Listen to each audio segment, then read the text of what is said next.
आप क्लास में खुद पार्टिसिपेट करेंगे, ठीक है? Tell me what are the 4 factors of production?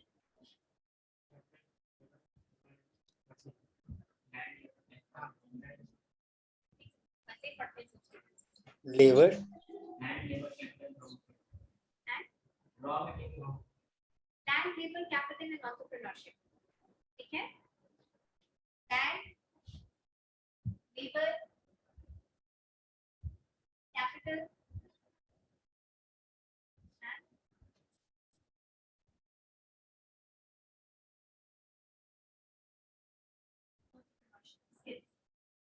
ये 4 फैक्टर्स ऑफ प्रोडक्शन है। अब आप बताइए कि अगर हम पूछें आपसे कि which one is the active factor of production in this? Please say labour. rest of you labour ma'am. आप बताइए ऑनलाइन। लेबर। Labor. क्यों है labour active factor of production? Ma'am क्योंकि लेबर की विदाउट लेबर ये तीनों फैक्टर काम नहीं करेगा। देखिए labour is known as the active factor of production, ये ध्यान रखिए, ये इंट्रोडक्टरी क्लास है एचआरएम, ठीक है? Please understand business from the point of view of its सबसे पहली चीज जो हम पढ़ते हैं बिजनेस में वो क्या है? Factors of production, land, labour, capital, entrepreneurship, out of which I am saying that labor is the active factor of production. Why is labor the active factor of production? Labor is the active factor of production because the rest factor of productions are not able to increase their efficiency on their own. अपने से क्या capital multiply हो जाएगा? क्या land की value बढ़ जाएगी? क्या एंटरप्रेन्योरशिप स्किल्स बढ़ जाएगा? नो। इस लेबर का मतलब वो लेबर क्लास नहीं है, समझ रहे हैं ना आपको आप लोग? इस लेबर का क्या मतलब है? पूरा वर्कफोर्स।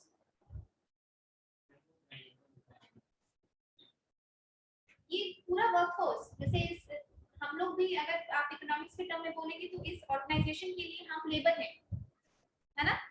ठीक है, समझ गए? Labour is the active factor of production and the rest of them are passive factor of production. Labor is responsible for driving the other factors of production. ठीक है? Now, labor का value, labor important इसलिए है क्योंकि labor का value time के साथ बढ़ता है। आप अभी fresher हैं, ठीक है? When you will show your CV to some organization, they will say that you're fresher. You don't know how to work. आपको पहले काम सीखना होगा, राइट? आपको काम सीखना होगा पहले। तो इसका क्या मतलब हुआ?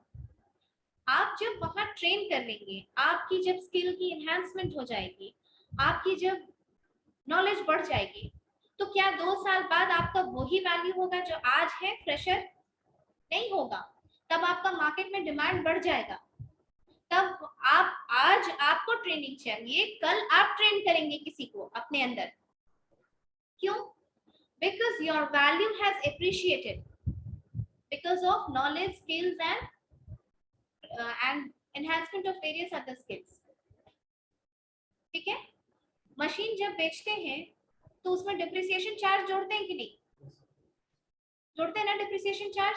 उतना घिस गया, उतना wear and tear is depreciation, उसमें उतना % डिप्रिसिएशन चार्ज जोड़ेंगे ही जोड़ेंगे। लेकिन जब आदमी लेबर काम करता है तो वो एप्रिशिएट होता है, उसका वैल्यू बढ़ता है ऑर्गेनाइजेशन। इसीलिए labour is very important factor of production. हमारा पूरा वर्कशॉप इसी की तरफ कंसंट्रेटेड है क्योंकि ये इंपॉर्टेंट है, इसीलिए इसको इससे रिलेटेड बहुत सारी एक्टिविटीज होती हैं, ठीक है? और देखिए अगर हम मैन, मशीन, मटीरियल, मनी, ये 4 M's 3 ऑर्गेनाइजेशन को प्रोवाइड कराते हैं, A, B, C। अगर ये और ये तीनों, इन तीनों ऑर्गेनाइजेशन ऑर्गेनाइजेशन के पास सेम अमाउंट में सेम पैसा है, सेम मटेरियल है, सेम मशीन है, मशीन माने सेम टेक्नोलॉजी है, स्टिल अगर मैन पावर इन तीनों का अलग अलग है, मैन पावर का जो स्किल सेट है वो इन तीनों का अलग अलग है, तो क्या होगा, तीनों का प्रोडक्टिविटी फैक्टर का प्रोडक्शन डिफर करेगा, तीनों की प्रोडक्टिविटी अलग होगी। Okay, now listen one more thing, आप लोग 5th सेमेस्टर में हैं, तो हम ये चाहेंगे कि आप लोग 5th सेमेस्टर की तरह बिहेव करें, don't behave like somebody who is in first और सेकंड सेमेस्टर। हम बहुत बेसिक टर्म्स आपको नहीं बताएंगे, आपको समझना होगा वो चीजें ऐड करके अपने से। अगर आपको कोई डाउट है तो आप बेशक पूछिए। ओके, तीनों की प्रोडक्टिविटी अलग अलग होगी अगर इसका मैन पावर अलग अलग है। क्या बड़ी कंपनीज नहीं है, गूगल, माइक्रोसॉफ्ट, ऐसी बिग 4 कंपनीज जो इंडिया में है, डेलॉयट, ठीक है,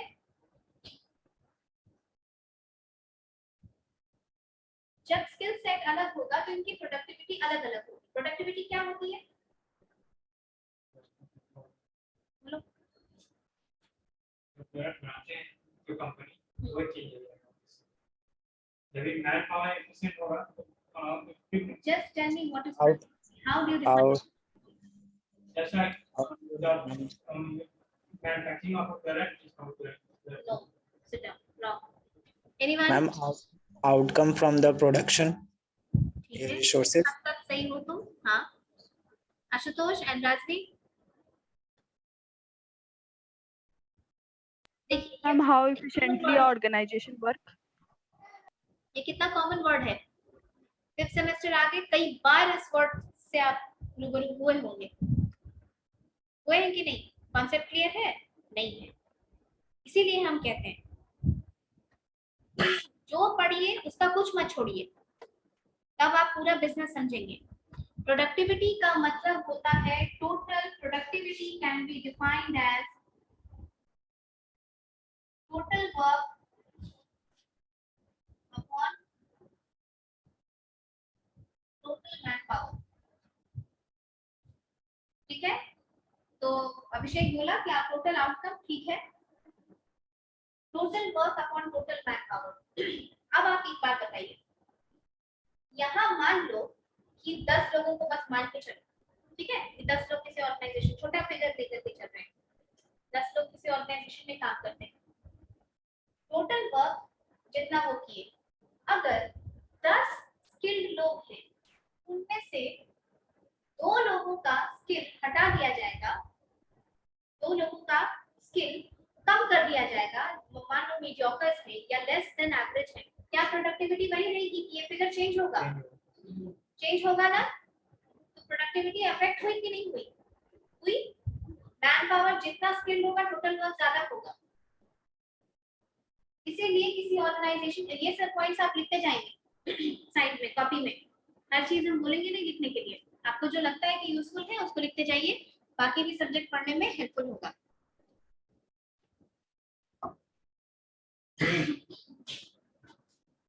total man power, you will come across these words often, and once I talk to you, I expect you to remember it for the rest of the class.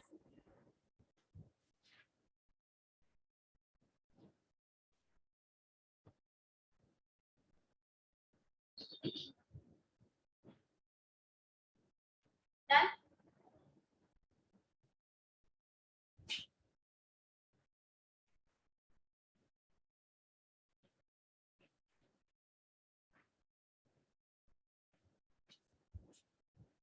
Organizations these days have understood the fact that machine is not important, man behind machine is important. अगर आप same technology 2 company को दे देंगे और दोनों का अगर skill में difference है, तो जिस ऑर्गेनाइजेशन का मैन पावर ज्यादा स्किल्ड है वो ऑर्गेनाइजेशन उस सॉफ्टवेयर का बेटर यूज कर सकती है, क्योंकि स्किल के साथ साथ एंटरप्रेन्योरशिप स्किल्स भी आती है, ठीक है, उसको रन करने के लिए।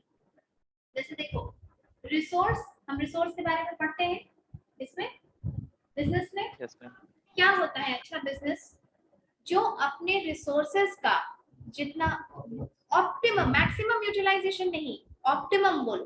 क्या डिफरेंस हुआ ऑप्टिमम और मैक्सिमम में? मैम ऑप्टिमम कम से कम, मैक्सिमम ज्यादा। हाँ, यही डिफरेंस होता है। मैक्सिमम मतलब होता है ज्यादा से ज्यादा रिसोर्सेज। जैसे एक छोटा सा एग्जांपल लेके समझो, हमारी कंट्री में जो 80% पेंसिल्स बनती है ना, ग्रेफाइट की जो पेंसिल बनती है, उसकी लकड़ी कहाँ से आती है? कश्मीर से आती है, ठीक है, उसकी लकड़ी कश्मीर से आती है। अब कश्मीर से आती है तो ठीक है, तो क्या तुम सारा जंगल काट दोगे मैक्सिमम यूटिलाइजेशन करने के लिए? नहीं, वहां के इकोसिस्टम का भी ख्याल रखना है, वो टूरिस्ट प्लेस है उसका भी ख्याल रखना है, बाकी भी चीजों का ख्याल रखना है कि वहां बैलेंस बना रहे। That will be optimum utilisation, सही सही जितना किया जाना चाहिए। So business is all about optimum utilisation at minimum cost, ठीक है, optimum utilisation at minimum cost. आप देखे होंगे कि बहुत दूर दूर से जो, मान लीजिए कि ऑर्गेनाइजेशन ट्रांसपोर्ट देती है, जैसे ओएनजीसी का, एयरपोर्ट इसका, फार्मास्यूटिकल कंपनीज वगैरह हम आपको बताएंगे कि पहाड़ पे देता है ट्रांसपोर्ट। अब मान लो कि किसी जगह से, रास्ते से लोग आ रहे हैं, अलग अलग स्पॉट्स पे उनको पिक करना है, और कंपनी की गाड़ी आ रही है, मान लो जाइलो आ रही है, 7-8 लोग अटेंगे उसमें किसी तरीके से, ठीक है। 7-8 लोगों के लिए क्या वो बस खोल देगी? क्यों नहीं खोलेगी? कॉस्ट ज्यादा लगेगा, कॉस्ट ज्यादा लगेगा, उसके ड्राइवर को भी ज्यादा पैसा देना होगा, और मेंटेनेंस बस का वो काम एक गाड़ी से चल सकता है। इसको कहते हैं कि रिसोर्स का ऑप्टिमम यूटिलाइजेशन। आपके पास बस भी है, आपके पास कार भी है, आपके पास पेट्रोल का, डीजल का पैसा भी, लेकिन आप किस तरीके से अपने रिसोर्सेज को यूज करेंगे ताकि आपका कॉस्ट कम से कम हो, ठीक है। This is business. So labour का इंपॉर्टेंस आपको समझ में आया।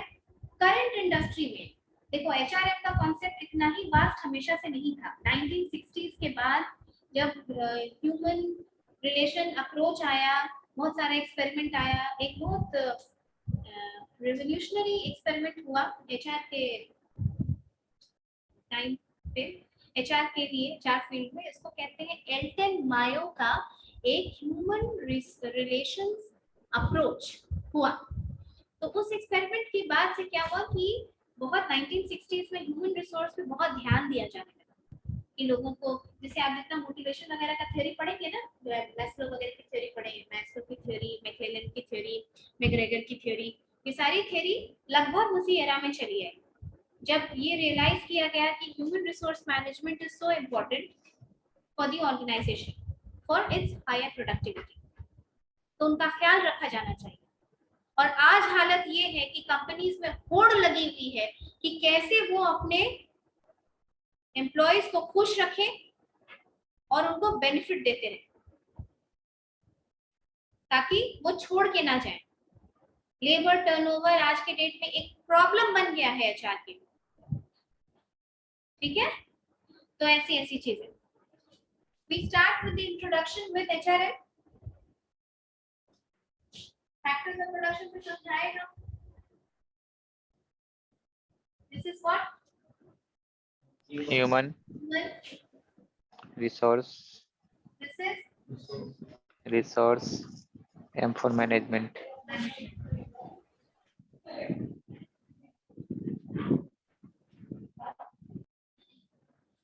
अब देखो, HRM का मतलब यही हुआ, ह्यूमन रिसोर्स मैनेजमेंट। क्या हम ऑर्गेनाइजेशन में सिंगल काम करते हैं या टीम में भी काम करते हैं? बोलो। मैम हम अकेले भी काम करते हैं, और जब हमें किसी प्रोजेक्ट वगैरह में डाला जाता है, क्या आप पूरा प्रोजेक्ट सिंगल हैंडेडली हैंडल कर लेंगे? नहीं, टीम की जरूरत होती है। आज के डेट में टीम वर्क पे बहुत ज्यादा फोकस है। आप ये जान के हैरान हो जाएंगे कि कई बार जब परफॉर्मेंस अप्रेजल होता है ना, परफॉर्मेंस अप्रेजल माने हम बढ़ाएंगे इसमें, माने कि जब 1 साल के बाद आपकी परफॉर्मेंस जज होती है कि आप कैसा काम किए हैं, सैलरी बढ़नी चाहिए कि घटनी चाहिए, कि आपको ट्रेनिंग की जरूरत है, वैसे कोई बात है तो परफॉर्मेंस अप्रेजल के टाइम पे आप ये सोचेंगे कि हम तो बहुत अच्छे से काम किए, मेरा परफॉर्मेंस इस बनने से ज्यादा अच्छा था, हम टाइम पे भी आए, रेगुलर थे, छुट्टी नहीं लिए, फिर इसको क्यों अच्छा मार्किंग किया गया और हमको क्यों खराब मार्किंग की गई या उससे कम मार्किंग की? The reason is there is also a scope of teamwork ability nowadays in organization. ठीक है कि हो सकता है कि आप अकेले बहुत अच्छा काम करते हो, लेकिन टीम में डाल दिया जाए तो आपका झगड़ा होते रहता है अपने साथ वालों से।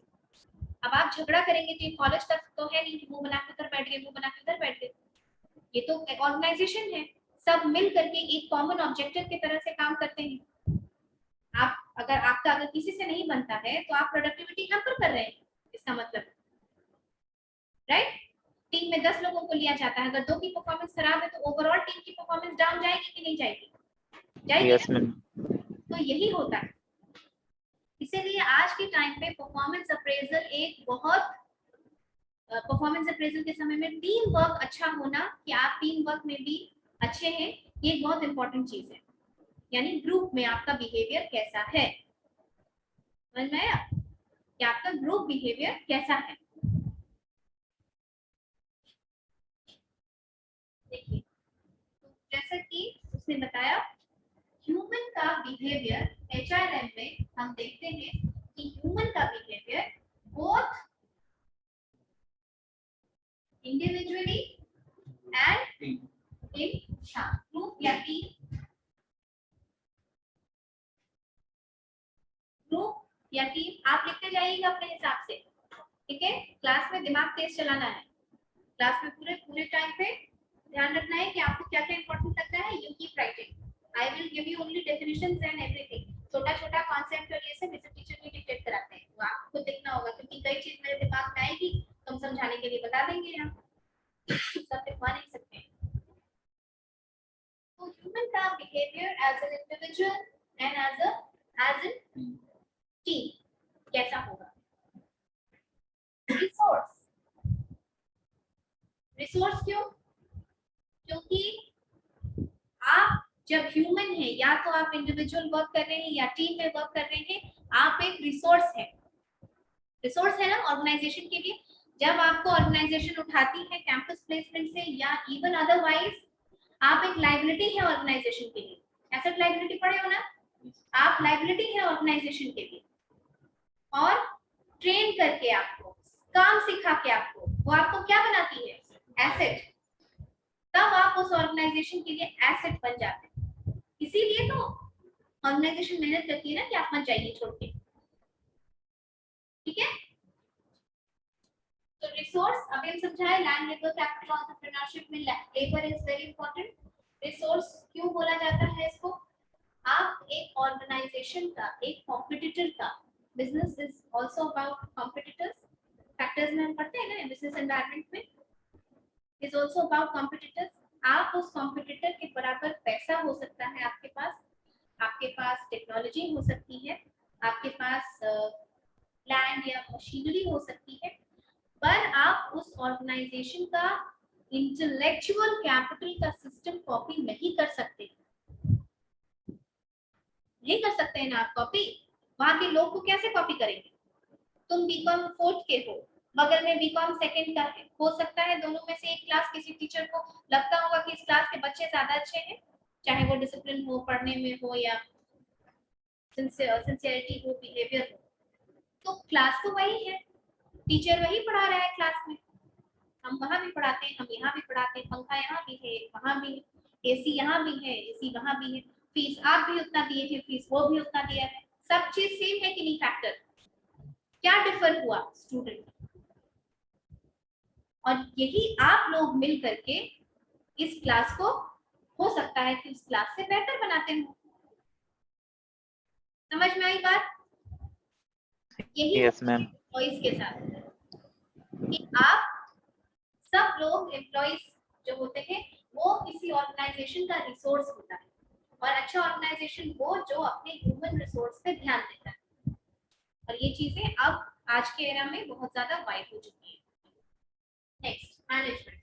So managing of those employees, this is simple. The management of humans, both individually and in group as resources, their management is known as human resource management, right? अब ह्यूमन रिसोर्स को मैनेजमेंट करने के लिए कैसे कैसे process होता है। अब आप आइए थोड़ा सा दिमाग खोलिए एक्टिविटीज पे। क्या होता है, कैसे ह्यूमन रिसोर्स का मैनेजमेंट होता है। आपको प्रोक्योर किया जाता है। प्रोक्योर करना माने, तुम लोग बताओ, उत्साहित मैम। बोलो। उत्साहित मैम। नहीं, प्रोक्योर करना, प्रोक्योरमेंट ऑफ रॉ मटेरियल पढ़े हो ना, लेना, हायर करना, ठीक है। आपको प्रोक्योर किया जाएगा, चाहे जिस भी मीन से। मीन्स बहुत तरीके का होता है, वो हम बताएंगे रिक्रूटमेंट वाला क्लास में। आपको हायर किया गया, आपको डेवलप किया गया। कैसे डेवलप किया जाएगा? हाँ, ट्रेनिंग से। Very good. ट्रेन किया जाएगा आपको, तब आपका डेवलपमेंट होगा। परफॉर्मेंस अप्रेजल किया जाएगा आपका। परफॉर्मेंस अप्रेजल से क्या होगा, आपको समझ में आएगा कि आपका परफॉर्मेंस कैसा है। फिर आपको मेंटेन किया जाएगा। मेंटेन माने ठीक है आप डेवलप हो गए, लेकिन ये तो कंपनी का काम है कि आपको मेंटेन करके रखा जाए, ताकि आपका टेम्परामेंट वैसे ही बना रहे ऑर्गेनाइजेशन में। आप 5 साल काम कर रहे हैं, शुरू में मजा आता था, आप एकदम बोर लग रहा है। बोर लग रहा है तो काम भी वैसे खराब कर देंगे आप ना। तो मेंटेन करने में बहुत सारी चीजों का ध्यान रखा जाता है, हम सब डिटेल में पढ़ाएंगे। और लास्ट होता है मैनेजमेंट में कंट्रोल। ऐसा तो नहीं है कि ऑर्गेनाइजेशन आपके सिर्फ बेनिफिट के बारे में सोचेगी और आपके ऊपर कोई डिसिप्लिन नहीं होगा, ऐसा तो नहीं होता है। क्योंकि ये ह्यूमन नेचर है कि अगर आपको लॉ का एनफोर्समेंट ना हो, अगर आपको डर ना हो, तो आप चीजों को फॉर ग्रांटेड लेना शुरू कर देंगे। लेंगे ना। एग्जाम ना हो तो पढ़ने में मन लगेगा। टाइम पे क्लास में आने से अगर टीचर ना घुसने दे, आपको ये डर ना हो कि हम लेट से जाएंगे तो हो सकता है मैम नहीं घुसने दे क्लास में, तो आप नहीं आएंगे टाइम पे। ये ह्यूमन नेचर है, किसी के लिए भी ये चीज लागू होता है। तो कंट्रोल यानी कि ह्यूमन रिसोर्सेज का कंट्रोल भी एचआरएम का काम है, ठीक है। आप कोई डिसिप्लिनरी मेजर कर रहे हैं ऑर्गेनाइजेशन में, रोज लेट आ रहे हैं, ऐसे नहीं होगा। आप मैनेजर के साथ एब्यूसिव हो जाते हैं, आप अपने पीयर ग्रुप के साथ यानी आपके साथ जो लोग काम करते हैं उनके साथ बदतमीजी करने लग जाते हैं, ठीक है। आप ड्रिंक करके ऑर्गेनाइजेशन आ जाते हैं, तो इन चीजों के ऊपर डिसिप्लिनरी मेजर होगा ना। ऑडिट होती है, अब एचआर ऑडिट एक टर्म है, वो हम धीरे धीरे पढ़ाएंगे, डोंट वरी। एचआर ऑडिट होता है, एचआर अकाउंटिंग होता है। आप अभी तक सिर्फ फाइनेंशियल अकाउंटिंग जानते हैं, एचआर की भी अकाउंटिंग होती है। अब जो आपके ऑर्गेनाइजेशन का एम्प्लॉय है, देखा जाता है कि उसका मॉनेटरी टर्म्स, मॉनेटरी वैल्यू क्या है। तुम जैसे काम कर रहे हो और तुम काम कर रहे हो, तो एचआर अकाउंटिंग में तुम्हारा मॉनेटरी वैल्यू कन्वर्ट किया जाएगा कि तुम कितना, तुम्हारे रुपीस में तुम कितने फायदेमंद हो ऑर्गेनाइजेशन के लिए, हाँ, कितना वैल्यूएबल हो, और तुम कितने वैल्यूएबल हो सकता है जो ज्यादा वैल्यूएबल हो और दोनों रिजाइन करने के लिए बोले, तो जो कम वैल्यूएबल उसको जाने दे ऑर्गेनाइजेशन, और जो ज्यादा वैल्यूएबल है उसको बोले कि ठीक है हम आपका थोड़ा हाइक कर देंगे, आप किसी ऑर्गेनाइजेशन में रहेंगे। यही होता है, वो प्रोसेस होता है, यही पूरा एचआर अकाउंटिंग में होता है, ठीक है। समझ में आई बात? सो in this class we just write one definition, we will continue in the next class. देखिए, HRM can be defined as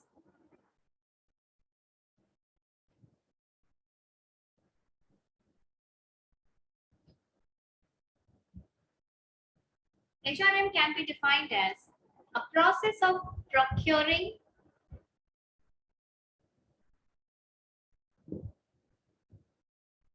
developing and maintaining Ma'am, procuring, developing and maintaining competent HR in the organization,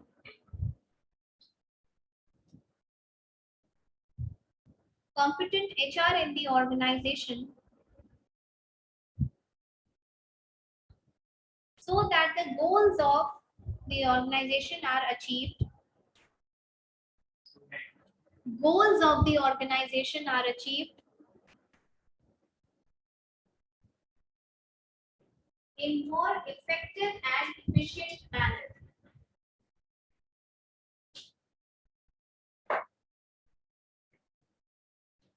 ma'am, achieve, In more effective and efficient manner.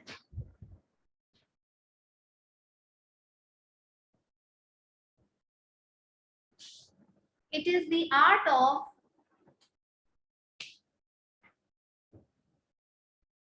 managing people at work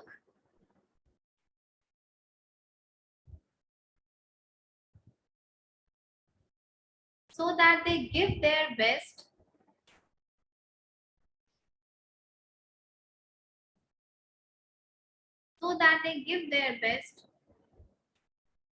for achieving organizational goals.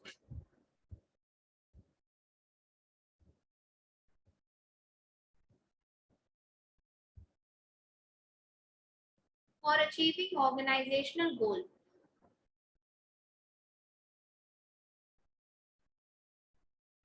ठीक है, दो homework दे रहे हैं हम आपको. लिखिए पहला लिखिए, difference between effective and efficient ढूंढ के आइएगा. लिखिए पहले, what is the difference between, difference लिख लीजिए, difference between effective and efficient ढूंढ के आइए. दूसरा क्वेश्चन लिखिए, मैनेजमेंट इज एन आर्ट और science, discuss. Management is an art और साइंस, डिस्कस. नेक्स्ट क्लास में हम लोग डिस्कस करेंगे इसको, और कोई भी बिना आंसर के मेरे क्लास में नहीं आएगा. ठीक है, हम जो होमवर्क देंगे नेक्स्ट डे हम पूछेंगे, हम लोग डिस्कस करेंगे. और अब आप इस मोड में आइए कि क्लास में दिमाग भी चलाइए. ठीक है, सिर्फ लेक्चर नहीं, आप ही लोग बताइएगा क्लास में.